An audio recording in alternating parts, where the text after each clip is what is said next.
Hey everyone, and welcome back to another episode of Chairmen of the Board. I'm Danny. And I'm Tyler. And today we're bringing another movie review to you of a movie we probably should have seen years ago. Not that it's like a huge blockbuster hit, No. but it's something that, like, you know, in the vein of, I would say Shrek, but a Shrek was a hit. Yeah. But we're looking at like Shrek 2 or 3, where it's, you know, things you should have seen in passing. Definitely. And I'll be honest, I started to think about it. I was actually supposed to see this movie with friends, and I forget what happened, but we bailed on it like last minute. Yeah. We were literally like at the theater, and we were just like, nah, and then we went and did something else. So if you couldn't tell by the title of the video you're watching, we went ahead and watched Megamind. Yes, Now, Megamind. Doing improv comedy for as long as we have, I have never seen. I've heard references to it, but I've never seen it. And people always, every once in a while, someone makes a reference to it. Not every day. It's not an everyday reference, but they make a reference to this, and I've never actually seen the movie. So we decided to sit down and watch it because what else do we have to do right now? Right, and it's got the talents of Will Ferrell, Tina Fey, Jonah Hill, Brad Pitt, David Cross, and I even heard J.K. Simmons in there. Yeah, I heard his voice. So a lot of star power behind the film. I believe it's a Universal project as well. I think so. So it's a DreamWorks. And I think it was at the time when Will Ferrell was really taking off. Yeah. So, anyways, I think we should stop wasting time and just get to the movie. Yeah, let's go ahead. All We're going to watch it. We'll be right back with you. Okay, folks. And we're back. We're back. I mean, if you haven't noticed, Lola, movie's over, so she's reassuming her spot sitting on Foley. I don't know if you noticed, Danny, if you want to scoot over just an inch to move. Oh, yeah, sure. No, yeah. This way. Come this way. Yep. Yeah, they're making their cameo. As per usual. Yep. All right, you can go back now. All right. Sorry, I had to take off my watching glasses. So, What'd you think of it? Again, like with our review of Little Nicky, it was a very fun movie. It was fun. Not my favorite. Yeah. I wasn't a huge fan of it. I mean, it had its moments of cute. I do like the storyline. Obviously, spoilers ahead. Yeah. I do like the storyline that, you know, it's not your everyday superhero movie where you're following the superhero story, and, you know, he takes out the villain, and he has a stumbling moment, and he finds his feet again, and then he wins. It's not your stereotypical superhero movie.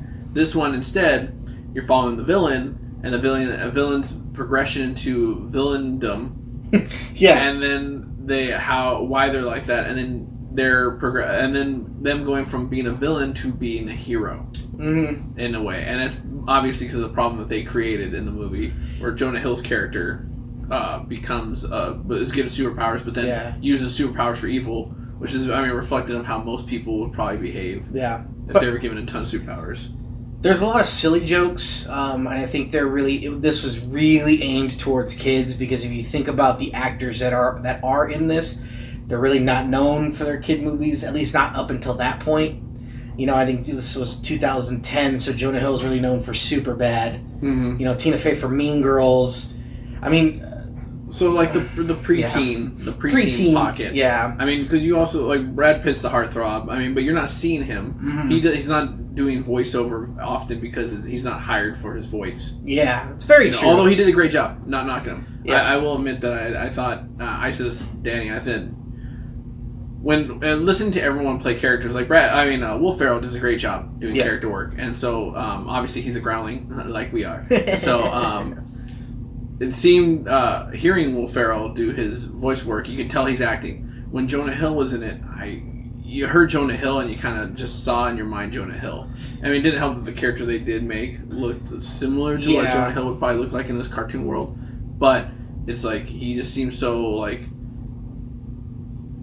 dry. Yeah, it's just so dry. Tyler also brought up a good point while we were watching the film that it just felt like Jonah was just reading his lines. Like, he wasn't really putting much emphasis into the emotion, and he was just reading his lines. So I think that was a little bit of a drawback. But. Yeah, and it could have been a character choice. I mean, I'm not a professional. Obviously, he's the millionaire actor, and I'm not. But you know, it's just like, not yet. I mean, yeah. It might have been just the way he foresaw his character early on, but there was moments where he was supposed to play confusion, or sadness or something like that, and he just like it would seem so droll, and you're like, dude, come on. Who knows? He might have been partying with Seth Rogen and the Rat Pack or whatever you call them. The new Rat Pack, the Stone Pack. Yeah. But I mean, don't get me wrong. I wasn't trying to expect a lot out of an animated film.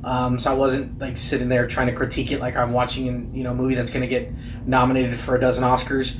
But all in all, silly jokes, fun movie, great for kids. But for me, I don't know, not my favorite. No, I mean, I think we should just jump right to. Yeah, definitely a rating. Go ahead, you go first. I went first last time. Honestly, I'm gonna give this movie a 5. I think a 5, and it's a generous 5, and I know it's kind of, the last one was a 6.5, but it's like, this is a 5 because you could probably put my nephew in front of it and he'll get a kick out of it, and that's where it gets its points, but it loses points because there's only slight references to adult jokes, and, like, as an adult, this is not, like, super, like, okay, like, I'm not gonna go out and watch this movie again. Yeah. For me, I'm going to go 4.5. Like I said, fun, silly, great for kids. For me, the one biggest drawback for this is there's no rewatchability. Like, after it was over, I don't think I would turn it back on to try to get some more of the jokes or anything like that. So one time through, I'm good. Yeah, it's not like, once again, to reference another DreamWorks film, Shrek. Yeah. Where Shrek, the first one, I mean, I've watched that maybe 24 times in my life. Yeah. And it's one of those ones that if it's on and I'm like coding or doing something, I'll leave it on because there's jokes that I'll catch.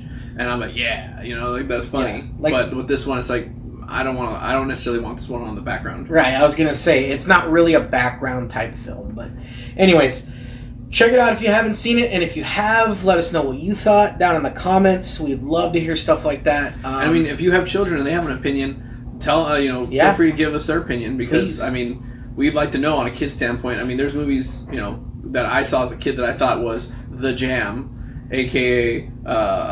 Rockadoodle. Rockadoodle was my thing, and then I watched it again like a couple years back, and I was like, "What was I into?" Yeah. But at the same time, that gritty cartoon style was also with a Bluth. I think I don't think he did that one, but Bluth Films, which is the ones who did a lot of those types, was very very nostalgic for us to watch now. So yeah. But once again, down in the comments, folks, tell us what you think. If your kids have an opinion, tell them to how do you type it out for them. Give this video a like and a share. And once again, if you have a movie you want us to watch that you haven't seen or you love, but a lot of people haven't seen, comment down in the comments, please. Mm-hmm. And trust me, we will read them, we'll watch them, and we'll review them. But I think that's it for me. I'm wrapping up. All right. So from Danny and Tyler, this is the chairman of the board. We thank you all for watching, and have a safe and happy holiday season. Stay bored out there.